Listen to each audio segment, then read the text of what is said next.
उन्होंने कहा ना कि जो फोटो पोस्ट कर दी जाती है ट्विटर पे, हाँ। अधिकारी ऐसा ना करें, उनके लिए क्या सजेशन होना चाहिए? नहीं नहीं, सबको अगर वो पर्सनल अकाउंट से यूज़ हाँ। कर रहे हैं, वो उसको ऑफिशियल पर्पसेस के लिए नहीं यूज़ कर रहे, तो एक कटहल इज़ वेरी हार्मलेस है।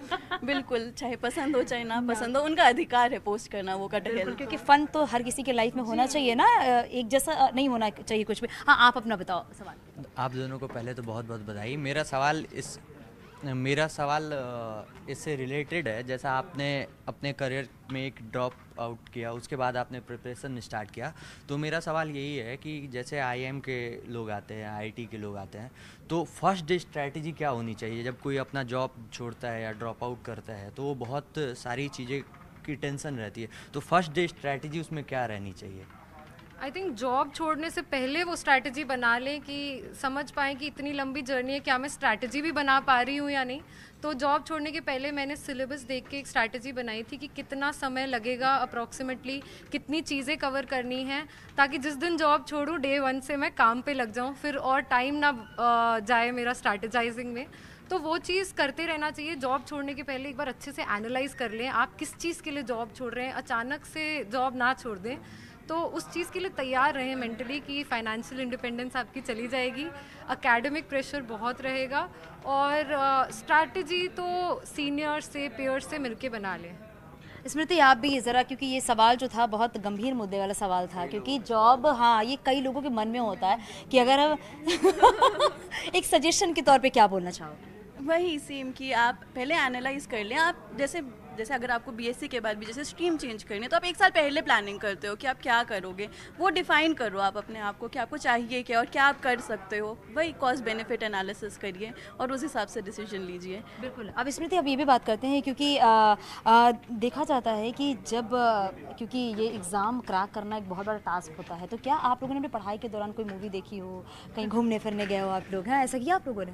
हाँ, मैं तो इंटरव्यू के पहले ऋषिकेश गई थी घूमने। तो एक ब्रेक ज़रूरी होता है, एक ब्रेक चाहिए होता है सबको, और वो बहुत इंपॉर्टेंट होता है, बिकॉज फिर आप और ज़्यादा विगर से पढ़ाई करते हो, वो आप स्टैग्नेशन नहीं आता लाइफ में, तो वो प्रोडक्टिविटी बढ़ जाती है इनफैक्ट, अगर आप सही टाइम पे ऑप्टिमल ब्रेक लो।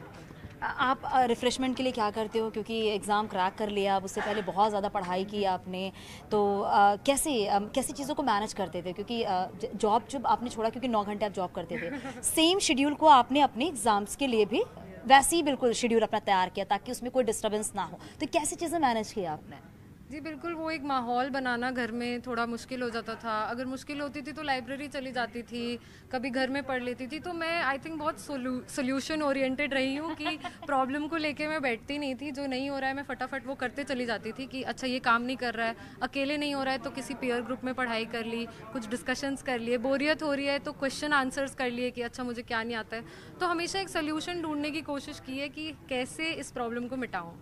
अच्छा, एग्ज़ाम से पहले आपने कौन से बुक्स पढ़े हैं और कैसे प्रिपेयर किया है इन सभी चीज़ों को, ये भी ज़रा बताओ आप।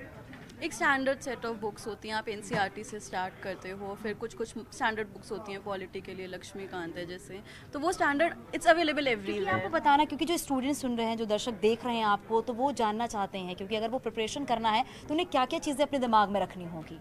मैं बोलूँगी कि आपको मेहनत ये नहीं कि आप कितनी किताबें पढ़ लें, मेहनत ये है कि आप एक किताब को कितनी बार पढ़ सकते हैं। ये एक, मैं बोलती हूँ इसको the dirty work that you have to do. तो ये वाला जो वो वाली मेहनत होती है, जैसे हम बच्चों की तरह पढ़ाई करते हैं कि सब चीज़ याद कर लें, वो इंपॉर्टेंट होता है फॉर प्रीलिम्स। मेंस के लिए वो अप्रोच थोड़ी बदल जाती है और इंटरव्यू के लिए और ज़्यादा वो ब्रॉड होता जाता है होराइजन। टाइम मैनेजमेंट कितना इंपॉर्टेंट है? आई थिंक टाइम मैनेजमेंट बिल्कुल उसके हार्ट में है और कोर में है।